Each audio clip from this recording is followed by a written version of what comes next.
Conceda a palavra ao senador Roberto Requião para contraditar a questão de ordem suscitada pela senadora Gleice Hoffmann. A palavra, Vossa Excelência.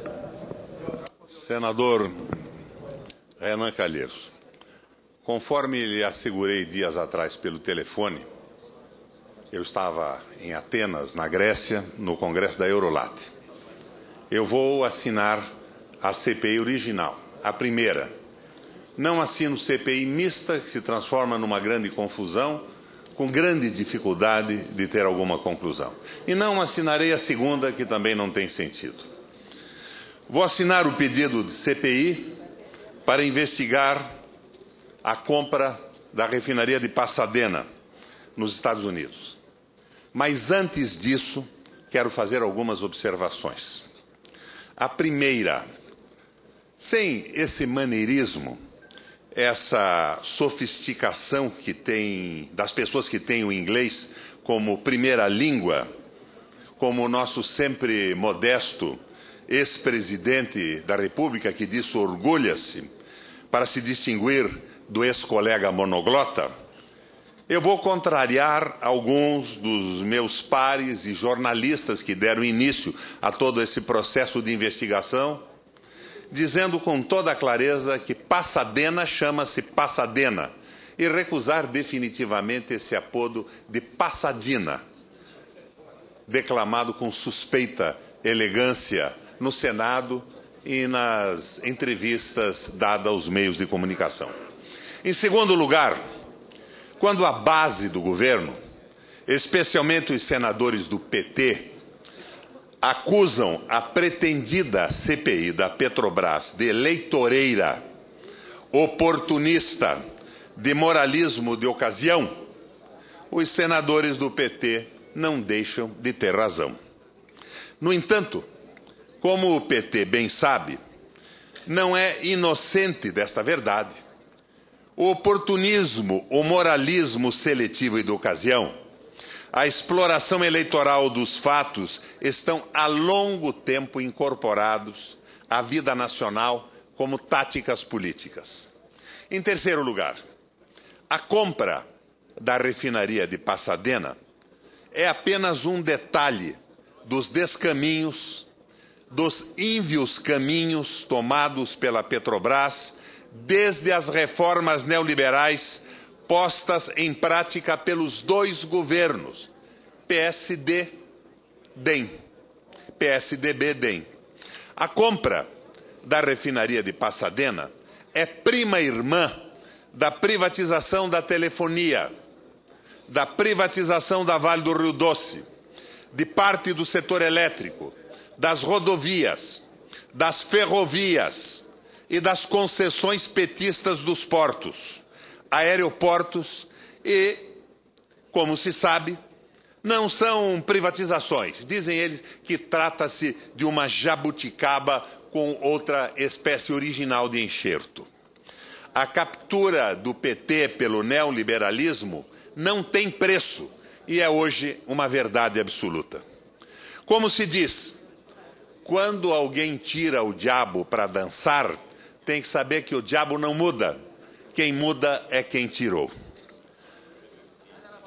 O quarto argumento que eu quero levantar é o seguinte: se confirmadas as irregularidades de Pasadena, elas não serão mais que frutos, germinações dos desvios verificados nas privatizações da telefonia, dos bancos estaduais, das hidrelétricas, das estradas e ferrovias da Vale, que por sua vez descendem em linha reta dos escândalos jamais punidos do Coroa Brastel, da Capemi, do Projeto Jari, do Banco Econômico, do BNH, da Paulipetro, da Ferrovia do Aço, da Transamazônica, da falência da Paner, que herdamos do regime militar.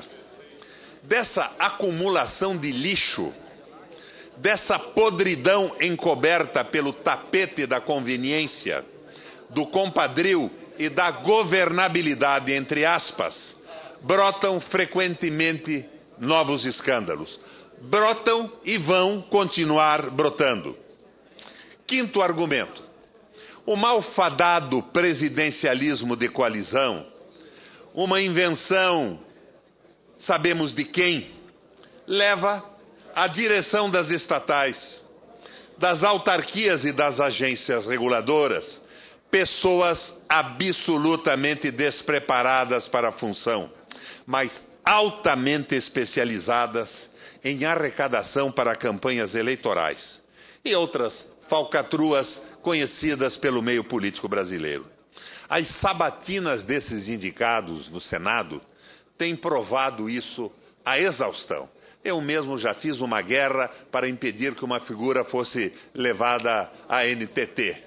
Não foi para a NTT, mas em seguida foi nomeada para um posto bem mais importante, a tal empresa brasileira de logística, de onde recentemente foi defenestrado, sem que soubéssemos bem por quê, sem que ninguém disso pedisse explicação. Sexto argumento: sou a favor da CPI da Petrobras, desta e de todas as investigações propostas nesse Senado. Sou contra e vou me opor a que transformem a CPI de Passadena em uma República do Galeão, um fortim conservador com intenções eleitorais e privatistas. Petrobras, presidente, nunca mais. Sétimo argumento: tentei, através de um projeto legislativo, impedir a consecução de um dos maiores atentados à soberania nacional, ao futuro do país. Tentei impedir, através de um decreto legislativo, o leilão das reservas do Campo de Libra.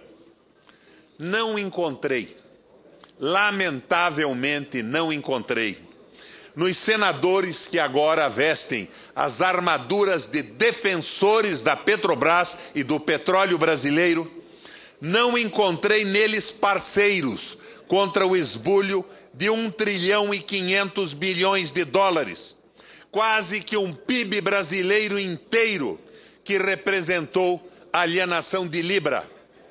Quantas passadenas, senhores senadores, caberiam dentro da entrega de Libra?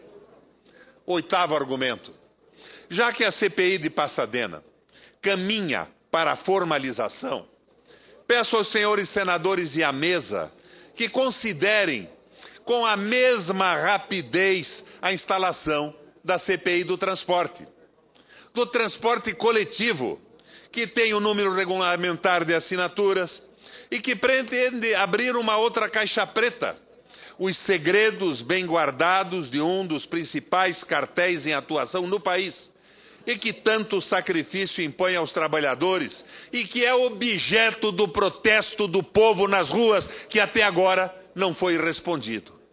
O que aconteceu com a minha CPI? Tem, segundo sei, um número, 1467, mas não sei onde encontrar esse número. Se Vossa e me pergunto, os líderes... Vossa Excelência permitir a interrupção só para... Como não? Só para responder, nós já mandamos aos líderes partidários o pedido para que eles façam as indicações para que nós possamos imediatamente compor esta comissão parlamentar de inquérito. Mas ao que parece a mim é que não há muito entusiasmo em fazer andar esta CPI, que é um reclamo do povo nas ruas. Informa-nos a mesa que até agora só o bloco da minoria indicou o senador Cícero Lucena e o senador Jaime Campos, e o bloco parlamentar União em Força indicou o senador Antônio Carlos Rodrigues e Ginhagelo. E como suplente o senador Marcelo Crivella. Como se vê, nenhum entusiasmo do PSDB, nenhum entusiasmo do meu PMDB, nenhum entusiasmo dos tão entusiasmados partidos e parlamentares que gritam agora pela CPI do petróleo. Mas que não seja, pelo amor de Deus, a CPI da criação de uma Petrobras. Ideia que já foi sepultada no passado da história da corrupção da política brasileira. A CPI do transporte, que é uma fertilíssima fonte de contribuição financeira para as campanhas eleitorais, parece que não desperta o entusiasmo do Senado da República. E eu apreciaria muito se esse processo fosse revertido a partir de agora. Nós todos sabemos que o transporte coletivo é um dos catalisadores da manifestação de junho de 2013. Não tem o charme de Pasadena, não tem o Estadão, a Folha de São Paulo, trazendo para as primeiras páginas a notícia, mas é tão ou mais importante, até porque Pasadena é o menor problema da Petrobras hoje. Eu tenho, por exemplo, informações me dadas pelo Hildo Sauer, que foi diretor do setor de gás da Petrobras, que uma usina igual a Abreu de Lima, em Pernambuco, se constrói hoje em qualquer lugar do planeta por 6 bilhões e 900 milhões de reais. Mas já se fala em 18 bilhões ou 22 bilhões para Abreu de Lima. Então, Pasadena é um incidente nesse processo de desmoralização da Petrobras, que não começou agora, começou muito lá atrás. Eu tenho certeza que a CPI do transporte não tem o potencial para se transformar numa espécie de república do Galeão, mas é só a resposta a uma manifestação popular. Em seguida, vou assinar, como disse, a CPI original proposta pelos senadores, mas a advertência fica bem clara. Não vi o entusiasmo nacionalista quando o Libra, que representa quase o valor de um produto interno do Brasil, ser praticamente doado a empresas estrangeiras. Mas agora, em período eleitoral, queremos levantar esse problema. Presidente, eu traduzo isso numa questão de ordem. Que se dê prioridade à primeira CPI. Que se respeite primeiro a vontade do povo e, em seguida, vamos investigar em profundidade essa questão toda levantada em relação à administração da Petrobras. Obrigado, presidente.